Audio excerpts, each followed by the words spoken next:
Nilagay po niya doon sa classification ng public officials categorized under fact-finding investigation. Ang laki po ng diferensya ng fact-finding investigation sa preliminary investigation. Bakit po yung tinuturo mismo na mastermind? Preliminary investigation. Nasa fact-finding lang. Mga lumabas sa mga dyaryo, sa mga periodiko. Billionaire News Channel dated May 5, 2026. Ombudsman, Romualdez Umanong tinuturing mastermind sa controversial na flood control scandal. Politico.com dated May 5, 2026. With 56 billion in supposed kickbacks, Ombudsman tags Martin Romualdez as mastermind of flood control scam. Abante dated May 5, 2026. Ombudsman, Romualdez Co. mastermind ng 56 billion flood control kickbacks. Abogado.com.ph dated May 5, 2026. Ombudsman panel tags Romualdez and Co. as masterminds. Dito pa lang po sablay na yung report Nandun lang siya sa fact-finding, samantalang ang ombudsman, tinag na po siya, isa sa mastermind.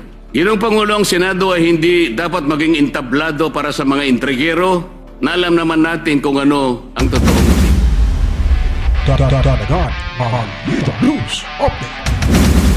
Kahapon po ay narinig na rin natin sa wakas ang pinakahihintay nating ulat ukol sa mga ginawang pagtinig ng Blue Ribbon Committee patungkol sa flood control anomalies.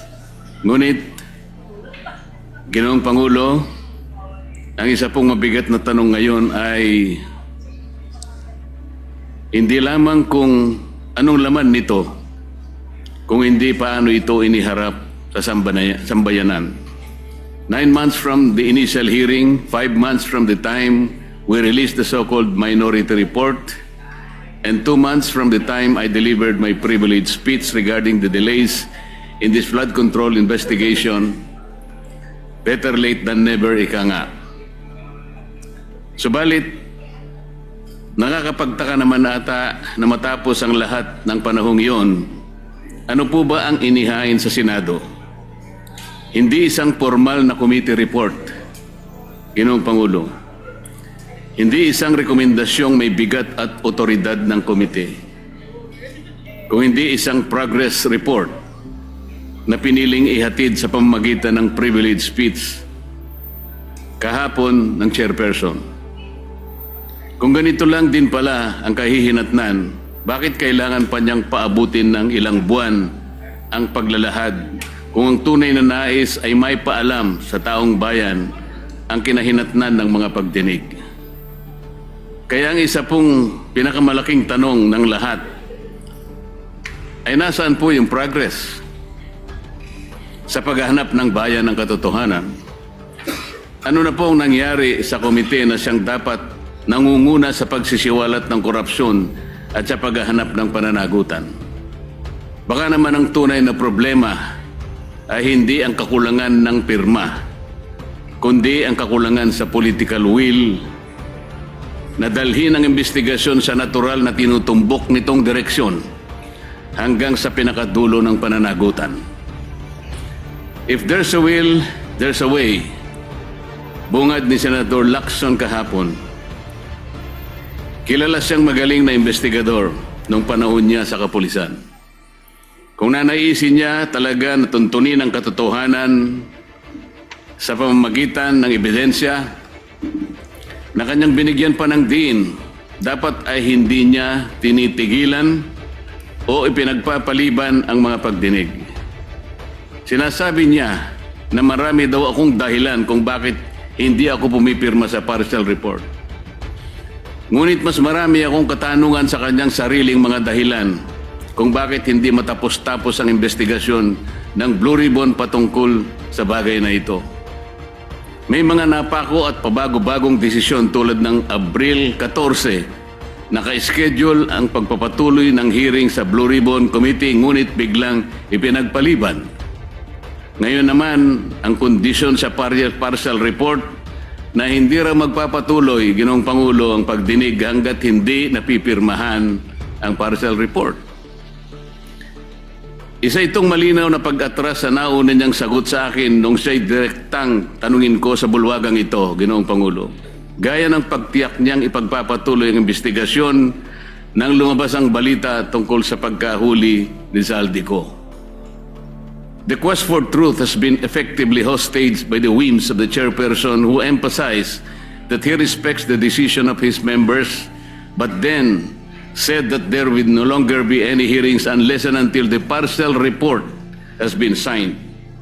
He also said that he wants a healthy discussion, yet won't accept any interpellations. Ano po ba talaga, kuya? Senator Lacson is indeed consistently inconsistent, invoking transparency when convenient, but resisting accountability the moment questions are directed at him and his report. Mr. President, are all members of the committee mandated or obligated to sign committee reports? Can members of the BRC be compelled to sign a partial report? There is nothing in our rules that say so, Mr. President, because his statements appears to imply that the delay in the release of the committee's partial report is the fault of the committee members themselves. How can the chair say that refusal to sign is tantamount to blocking the committee report? Isn't it the minority who submitted the so-called minority report to awaken the committee chair in submitting the report that was long overdue? Siya ay iniluklok ng taong bayan sa posisyon dahil sa tiwala nila sa isang tinaguriang independent fiscalizer ng Senado. Kumisan nga, Ginoong Pangulo, ay na-associate siya bilang corruption czar, moral crusader, Mr. Clean, Mr. Righteous, Holy Willy, grabbuster. Ngunit imbis na gampanan ang kanyang tungkulin sa mamamayan, gumagawa pa siya ng isang imposibleng kondisyon, ang pagpirma sa partial committee report para lamang hindi ituloy ang pagdinig. Moreover, Senator Lacson is again spreading this false narrative na kapag hindi ka pumirma, hindi mo sinusuportahan ang pagtataguyod ng accountability laban sa korupsyon. Let's correct this false narrative, Mr. President. Hindi minamandato ng tuntunin ng Senado na ang lahat ng miyembro ng komite na pumirma sa bawat report na nilalabas ng komite. At the most of it, sumasang-ayon ka kaya ka pumirma. So let this be a clarification to the false narrative being peddled by the chairperson. I haven't signed the report not because I don't advocate for accountability, but because the report itself is incomplete and thus could be biased, Mr. President. To press the committee members into signing a document they are not fully convinced risks compromising both the integrity of the process and the credibility of the committee. Anong kasiguraduhan ng mga miyembro ng komite na ang kanilang pagpirma sa partial committee report ay hindi gagamitin para tuldukan ang mga pagdinig at iwasan na ang paggawa ng matagal na inaantay ng taong bayan na final report? Anong gagawin o magagawa pa rin natin, Ginoong Pangulo, kung sakasakaling sabihin niya na tapos na ang pagdinig, total majority na ang nakapirma? It could be a trap, Mr. President. Bukod pa rito, Mr. President, may isang bahagi po sa nasabing privilege speech ang kumuha sa aming atensyon at hindi namin maaaring palampasin.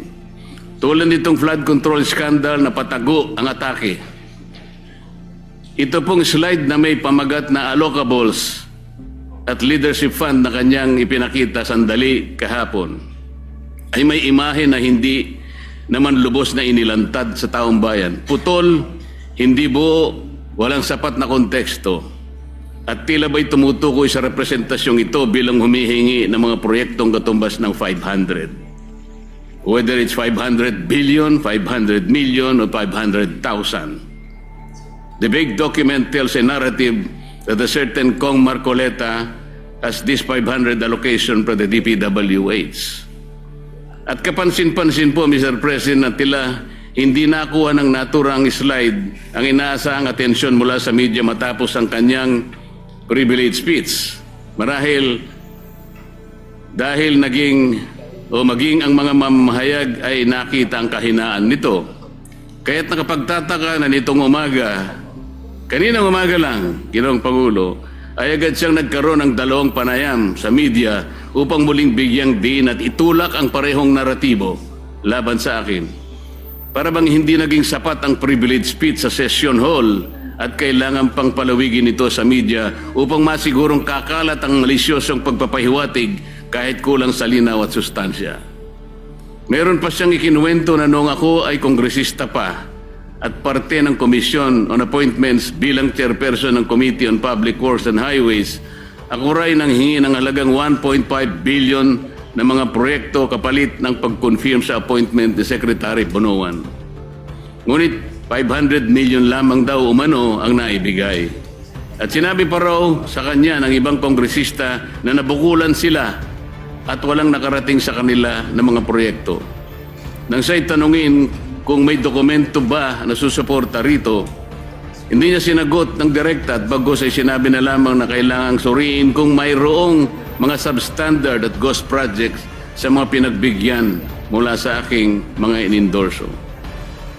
Kung ang pag-endorso ng mga proyekto sa DPWH ay basihan ni Senator Lacson ng pagpapaimbestiga sa akin, hindi ba't halos dapat ng mga senador ay imbestigahan na rin? Ayon mismo kay Senator Lacson noong nakaraang taon, Setyembre yata yun, Ginoong Pangulo, halos lahat daw ng mga senador noong 19 Congress ay nag-insert ng allocation projects ng 2025 national budget na nagkakahalaga ng humigit kumulang 100 bilyong piso bawat individual. Ngunit ang ating tagapangulo, kayo po, Ginoong Pangulo, pamismo ang dumipensa sa mga senador at sinabing, I would like to make it clear that whatever budgetary amendments the senators propose, the money for these projects do not in any way go through the Senate or the senator, as some of our kababayans think. It goes directly to the implementing agencies under the executive department. Sa dinami-dami ng mga pangalang nakaladlad sa kontrobersyang ito, ang ilan pa ay tila maingat na iniiwasan ng ating chairman at hindi man lamang nabanggit ng direkta kahit paulit-ulit nang iniuugnay ng mga naglutangang testigo at ilang beses nang naidawit ang mga sinumpaang salaysay, sa mga sinumpaang salaysay. Talaga namang pilit na isinasama ako sa kanyang naratibo. Masyadong halata naman ito, Ginoong Pangulo. Ako na ngayon ang pinagtutuunan niya ng pansin. Dahil ba sa ako lamang ang nagsasabi sa kanya na gawin niya dapat ang trabaho niya, Mr. President? Kung talagang hangarin ng chairman ay katotohanan na transparency, bakit tila naging targeted ang kanyang patama sa pumupuna sa kanya?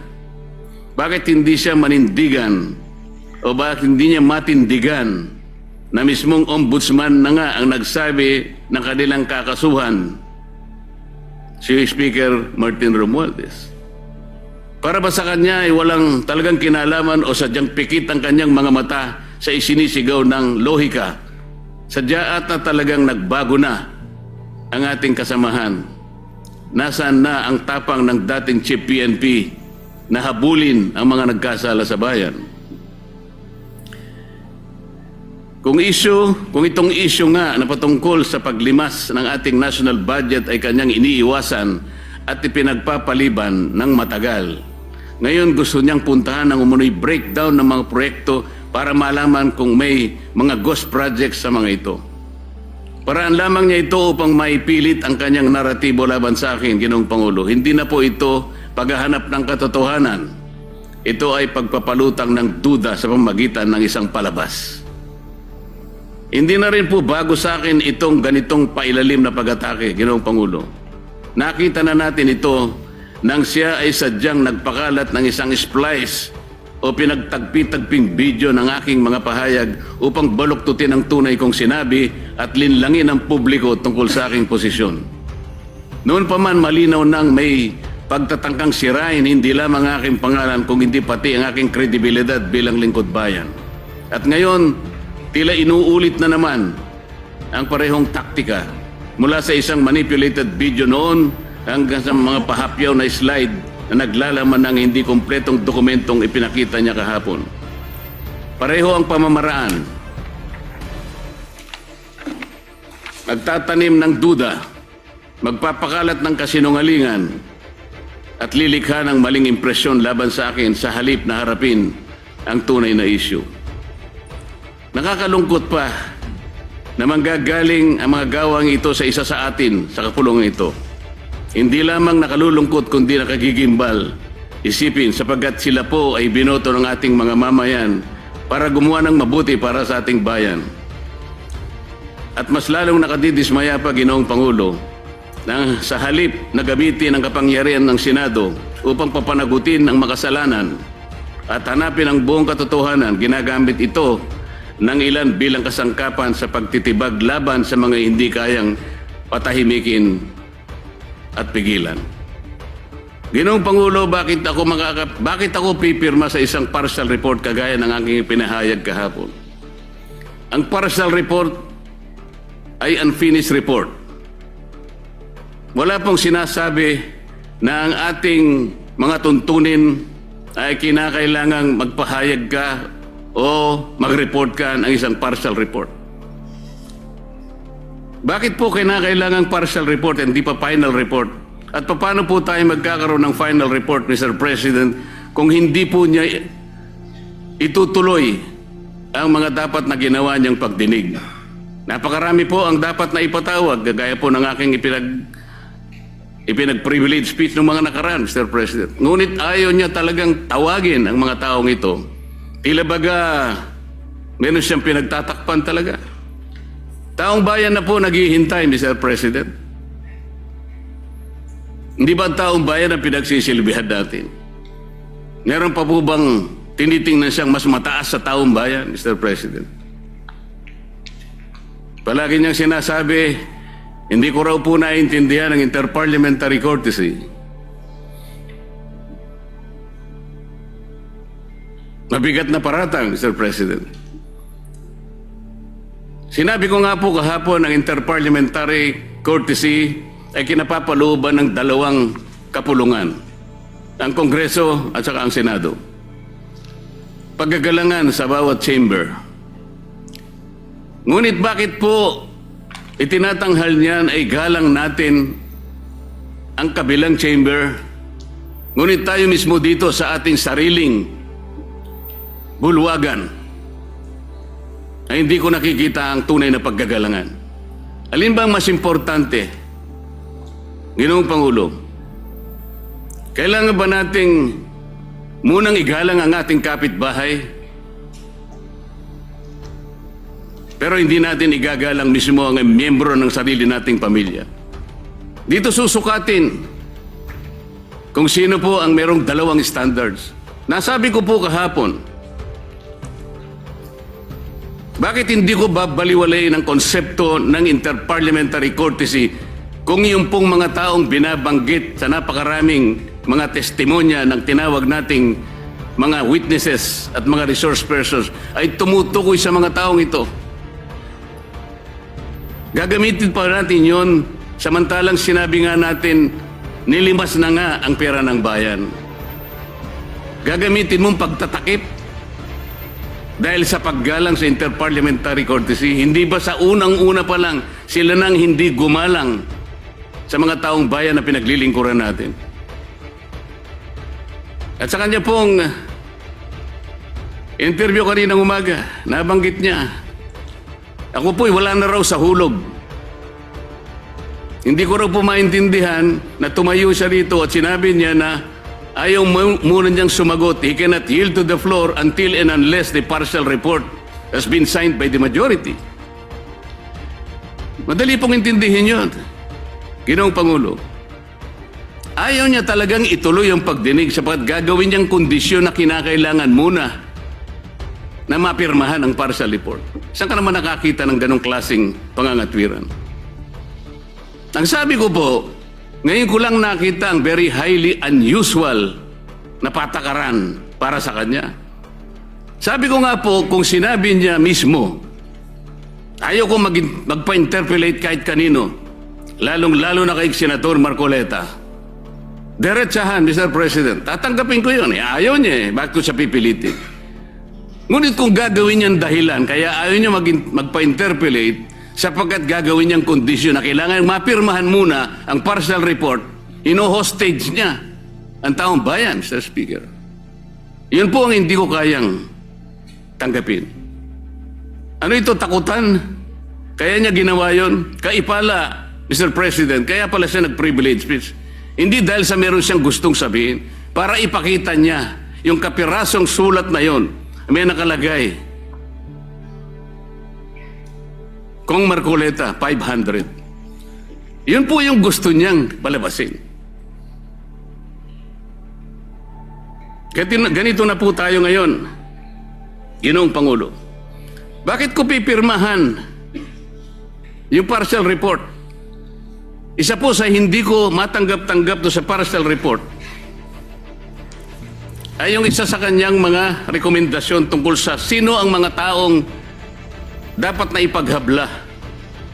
Tingnan po ninyo, Ginoong Pangulo, doon sa kategoryang public officials categorized under recommendations for preliminary investigation, ang dami pong legislators doon. Pinangungunahan na po ni Saldico at marami pa pong iba. Sa mga intermediaries po, Mr. President, binanggit niya si Undersecretary Traigib Olaybar. Binanggit niya yung Maynard Ngu. Hindi ko po alam kung sino yung Carlin Villayap, J.Y. De La Rosa, Mrs. Patron, Lawrence Cruz, John Paul Estrada, Mark Tiksay, alias Peng.